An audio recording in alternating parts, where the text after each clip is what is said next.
Ebyo nga tubitadde ebbali katugende ku ofiisi ya Dr. Kizza Besigye wali eka we babadde mu lukuŋŋaana n'ab'ekisinde abamu aba People's Government n'aboludda oluwakanya gavumenti Katonga era bwe batyo gye basinzidde ne bategeeza nti gavumenti ku nsonga z'okutwala amagye ga Uganda mu Congo yandibadde esooka okuwuliriza ekiva mu Parliament oba oliawo bo bagamba yamenya mateeka teyeebuuzaako ne bapa amagezi okukwata obulungi ensonga zino kubanga Uganda yafunira dde ebizibu e Congo. Kubanga bw'etagoberera mateeka ekiva mu byokulwanyisa. Retired Colonel Dr. Kizza Besigye Kifeefe asabye gavumenti okuvaayo ennyonnyole bannansi lwaki basalawo okuweereza amagye mu ggwanga lya DR Congo awatali kugoberera mateeka. Colonel Besigye asinzidde ku ofiisi zaabwe Katonga mu Kampala n'ategeeza nti emirundi mingi ng'amagye gatwalibwa mu ggwanga lino nga Parliament teyeebuuziddwako ekintu eky'obulabe. So okutwala amagye oba ebyokulwanyisa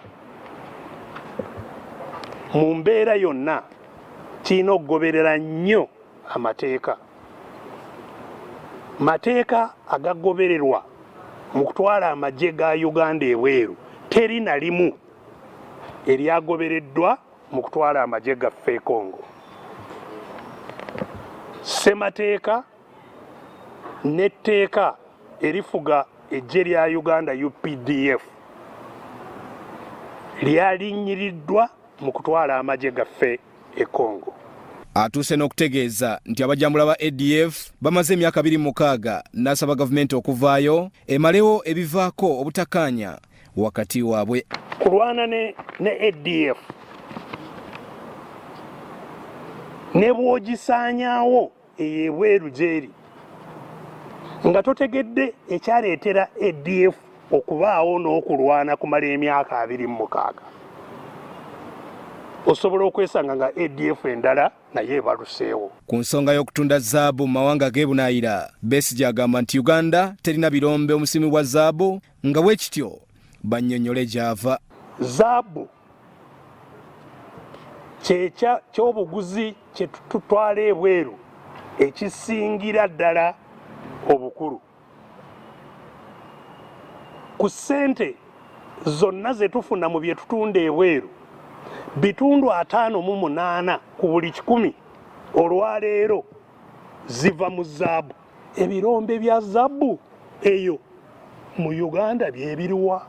Ye Lord Mayor wa Kampala Salongerias Lukwago alambise nti amateeka gakirambika bulungi ku ky'okutwala amagye ebweru w'eggwanga. Obuzibu bwe tulina akaseera kano kino kyakolebwa mu ngeri etali nambulukufu mu mateeka. Tebatugambye nti kya peacekeeping, tebatugambye nti kya peace enforcement, tebatugambye nti hot pursuit ya kugoba mulabe. Bo bagenze mu nkola ya kikawuboyi. Wabula ye John Kenny Ruchams the man eyaliko omubaka n'abakulembeze abalala nabo boogedde ku nsonga zino. Security Council naawa ebiragiro nga nyoga atuuse ku nyoge nti now that Uganda UPDF muri mu Congo mu ngeri emenya amateeka to ordering'a eggye lya UN lifulumye UPDF out of the Congo. That can happen and it is about to happen.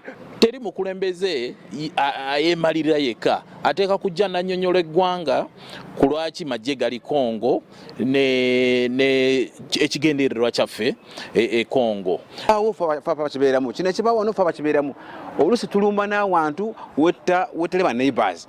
Osanga tuli eri Somalia tutuli ba neighbors, tuli eri mu Congo eri Brazzaville tutuli ba neighbors. Ffe twaba kino kubeera nga tutwala amagye bweru y'eggwanga yaffe. Bya Ora Gabriel, Salt TV, Omunyo.